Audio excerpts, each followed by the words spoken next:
Pak Prabowo, hati-hati dengan Menteri Jokowi, Menteri oligarki di dalam kabinet Prabowo. Saya pikir secanggih-canggihnya mereka main pasti ada kesalahan. Nah, itulah pentingnya Pak Prabowo melakukan. Kan begini, kalau ada kesalahan, kalau negara digugat, maka pilihan kan negara membayar pengusaha atau menangkap pejabat yang melakukan kesalahan. Kalau saya presiden, maka gua tangkap semua tuh daripada negara yang membayar kerugian. Sederhana kok. Nah, itu political choice ya? Political choice. Nah, itulah saya katakan, Pak Prabowo di 100 hari ini, dia dihadapkan pilihan, apakah membela oligarki atau bersama rakyat melawan oligarki, itu pilihan dia. Oke. Kalau dia coba bersama oligarki, itu akan berseberangan dengan rakyat. Mungkin nggak sih ada win-win dalam hal ini, kompromi misalnya disebutkan. Nah, kalau disebutkan kan yang akan dicabuti itu sertifikatnya itu tidak keseluruhan Pak, sebagian saja, karena betul hati-hati katanya, dilihatin satu-satu sertifikat yang mana dirasa sesuai prosedur, yang mana dirasa bisa diambil tanpa kemudian berisiko harus digugat. Saya pikir itu kan narasi yang muncul dari yang selalu muncul dari Menteri KKP kan. Termasuk juga dari pihak ATR BPN Pak. Oke pemirsa, kali ini kita akan melihat bagaimana Said Didu ya sudah mulai ketakutan karena sudah ingin merayu Prabowo untuk mengganti kabinet atau menteri yang ada di Bapak Prabowo yang orang-orangnya Bapak Joko Widodo.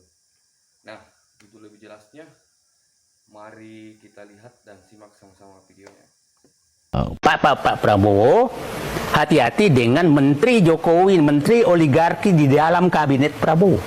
Saya pikir secanggih-canggihnya mereka main pasti ada kesalahan. Nah, itulah pentingnya Pak Prabowo melakukan. Kan begini, kalau ada kesalahan, kalau negara digugat, maka pilihan kan negara membayar pengusaha atau menangkap pejabat yang melakukan kesalahan. Kalau saya presiden, maka gua tangkap semua tuh daripada negara yang membayar kerugian. Sederhana kok. Nah, itu political choice ya? Political choice. Nah, itulah saya katakan, Pak Prabowo di 100 hari ini, dia dihadapkan pilihan, apakah membela oligarki atau bersama rakyat melawan oligarki, itu pilihan dia. Oke. Kalau dia coba bersama oligarki, itu akan berseberangan dengan rakyat. Mungkin nggak sih ada win-win dalam hal ini, kompromi misalnya disebutkan. Nah, kalau disebutkan kan yang akan dicabuti itu sertifikatnya itu tidak keseluruhan Pak, sebagian saja, karena betul hati-hati katanya, dilihatin satu-satu sertifikat yang mana dirasa sesuai prosedur, yang mana dirasa bisa diambil tanpa kemudian berisiko harus digugat. Saya pikir itu kan narasi yang muncul dari yang selalu muncul dari Menteri KKP kan. Termasuk juga dari pihak ATR BPN Pak. Nah, kita harus ingat bahwa ini dia takut kesalahannya terbongkar, maka dia mencari win-win. Karena ini kesalahan mereka. Nah, itu hati-hati Pak Prabowo mendengarkan bawahan itu, karena bawahan ini ingin menyelamatkan. Karena saya yakin oligarki itu ngancam. Lu gua buka yang selama ini lu terima dari gua. Kan kira-kira begitu. Nah, kita harus ingat, Menteri KKP itu bendahara tim suksesnya Jokowi 2014. Dan kita tahu itu oligarki di bawah koordinasi dia. Jadi ini saling tahu gitu loh. Jadi Pak Prabowo sekarang, saya terbuka menyatakan, Pak Prabowo, hati-hati dengan Menteri Jokowi, Menteri oligarki di dalam kabinet Prabowo. Karena itu bisa menjadi kendala bagi Pak Prabowo untuk melakukan pembersihan. Pak, sejujurnya Pak, ya, siapa di balik semraut ini semua? Saya melihat bahwa ini kan begini, ada kesalahan prinsip sekali Jokowi dalam mengelola negara. Seakan-akan presiden itu punya kewenangan membagi-bagi milik negara semau dia. Ingat pidatonya, kami menyatakan, siapa yang butuh lahan 10.000 hektar, siapa yang butuh lahan 50.000 hektar, datang ke saya kasih. Itu kan kesalahan paradigma sehingga terjadi seperti ini. Nah, itulah terjadi sehingga dibikin undang-undang Cipta Kerja. Nah, coba lihat IKN. Rakyat Indonesia hanya boleh memiliki HGU sampai 20 tahun. Menteri Pecatan, saya harap Anda banyak membeli kaca seperti kata Hotman Paris, pedagang kaki lima perbanyak jual kaca. Agar Anda berkaca, ya, melihat wajahmu, begitu juga yang nangis-nangis di pagar laut. Selain kekanak-kanakan, nggak ada edukasi yang kau berikan. Boro-boro kau menjadi presiden. Itu kan teori. Jadi menteri aja kau pecatan, kau nggak becus. Berkacalah. Kau buat malu aja keluarga dan anak cucumu loh. Bener. Seolah-olah kau kira ya dunia ini bisa kau tipu dengan acting kalian. Rekam jejak digital lah kalian tuh ada. Kalau bisa kau berhenti ngoceh, nggak ada guna, sampah semua narasi kau. Ya, nggak ada seperti yang saya bilang, nggak ada edukasi memperbaiki bangsa ini. Yang kamu lakukan itu adalah tetap divide et impera, pecah belah dan kuasai. Itu taktik kalian. Ya, termasuk itu yang namanya buton-buton itu, ya kan? Kalian ngumpul teriak-teriak, nggak laku kalian di darat, demo-demo, sehingga kamu pergunakan setiap sesuatu hal di bangsa ini. Ya, kamu selalu memanfaatkan itu, seolah kamu berpikir untuk rakyat. Ya, kalau macam lu menteri pecatan, lu berkaca lah apa yang sudah kau buat, kenapa kau sampai dipecat. Itu aja kok. Ya, berpikir. Dan ingat, saya kasih tahu untuk sekian kali, tanpa kalian sok mikirkan rakyat, seluruh permasalahan bangsa ini, seluruh permasalahan negara ini akan bisa diatasi negara kita. Nggak perlu kalian, nggak percaya, lo diam, pergi kamu dari Indonesia ini, segala permasalahan bangsa pasti akan selesai. Ya, kalian tuh hanya membuat sebuah kerisuan aja. Ya, nggak ada kalian berguna bagi negara ini. Harus saya katakan kalian itu adalah kumpulan sampah. Paham? Ya, ini wong deso loh menyebutkannya. Apa yang sudah kau buat ketika kau jadi menteri? Saya ketua Kepling pun kagak, tapi risih dengan kata-kata kalian, risih dengan acting kalian. Sampah kalian itu ya. Ya, udah tua nggak tahu di umur. Lebih bagus diamlah kau. Akhirnya kau disumpahi masyarakat. Ya, nggak ada hebatnya kalian. Apa yang mencari kalian tuh sampah. Sekali lagi, sampah. Negara tidak pantas berkomentar tentang negara ini. Ya, jangan pura-pura lah mengingatkan Prabowo. Emang lu siapa? Penasihat negara kagak, tapi belagu seolah-olah lu lebih tinggi nasihati Prabowo. Pret sama kalian, pret.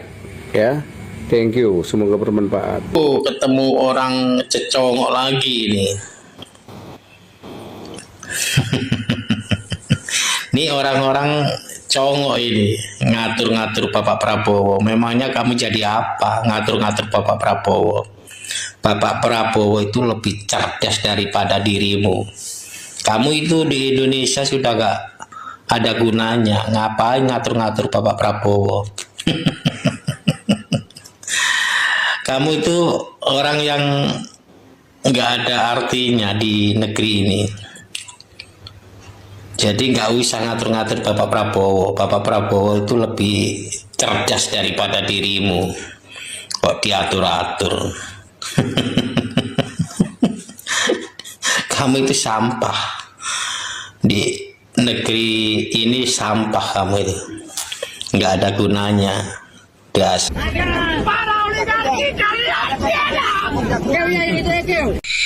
Hai anjing Saididu. Mau pola tingkahmu jungkir wali. Sudah tahu rekam jejak kamu itu loh siapa.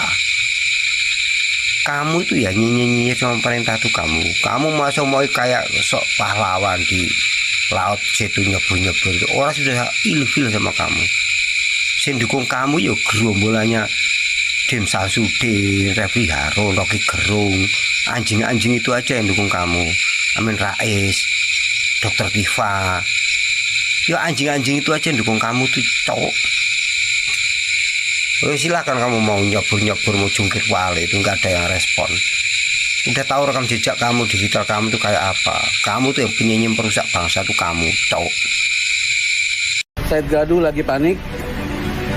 Dia sibuk bikin klarifikasi, beredarnya 2 video dari Coki dan Batman yang turun ke lokasi PSN PIK 2. Dia lihat langsung sendiri ada kepentingan dari Said Gaduh karena lahannya 10 hektar itu masuk dalam kawasan pembebasan lahan proyek PIK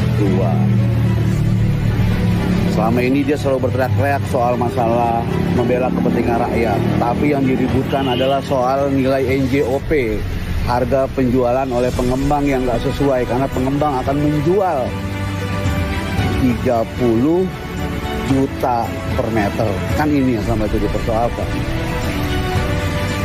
Nah, tapi dengan turunnya Coki dan Batman, terus terang gue pribadi menaruh hormat kepada mereka. Mereka bagi gue objektif karena ini bukan persoalan afiliasi politik soal PSN PIK 2 ini. Mau Anda pendukungnya Pak Jokowi, mau mendukung Mas Anies, mau mendukung Mas Ganjar, Prabowo, dan seterusnya. Tapi ada manfaat hak masyarakat investasi terhadap pembangunan PIK 2 yang tidak boleh dirugikan atau dikalahkan hanya demi kepentingan pribadi si Said Gaduh karena nggak cocok soal harga jual. Dia bilang bahwa dia nggak ada maksud atau nggak mau untuk menjual lahan itu gitu. Ya pasti selama ini apa yang disampaikan oleh EDG Buang Anak soal ada permintaan 150 miliar dari pengembang kan berarti menyebarkan berita bohong. Tuntutan si Said Gaduh yang memperbandingkan antara harga pasaran nilai NJOP yang dibeli oleh pengembang dengan nilai jual nantinya 30 juta per meter adalah tuntutan yang nggak masuk akal, sakit jiwa. Karena yang dibeli oleh pengembang hari ini itu nggak besok langsung dijual gitu loh. Tapi membentuk dulu ekosistem kota. Lahan mentah dipadetin dulu untuk bisa menjadi lahan matang, itu panjang, nggak semudah itu. Setelah itu kemudian dibangun infrastrukturnya, dibangun kotanya, ya, kemudian dibangun rumah sakit, dibangun universitas, dibikin ekosistem kota. Nah, selama proses itu membutuhkan waktu yang panjang. Bahkan hari ini PIK 2 itu membangun tol atau layang sekitar 38 km yang memakan biaya 23 triliun. Selama proses pembangunan, kalau lahan itu sudah dijual ke pengembang tapi belum dipakai, itu warga masih bisa menggunakan. Bisa 5-10 tahun ke depan. Jadi sangat fair, sangat kemudian manusiawi. Nah, menjadi persoalan adalah ketika si Said Gaduh kemudian memprovokasi orang untuk tidak menjual atau kemudian menghalangi pengembang untuk membangun di lahannya sendiri. Nah, itu yang kemudian menjadi persoalan. Saya berharap bahwa Coki dan Batman bisa melakukan investigasi lanjutan ke lapangan untuk membongkar fitnah-fitnah yang dilakukan oleh Said Gaduh terhadap PIK 2. Terima kasih. Ini Pak.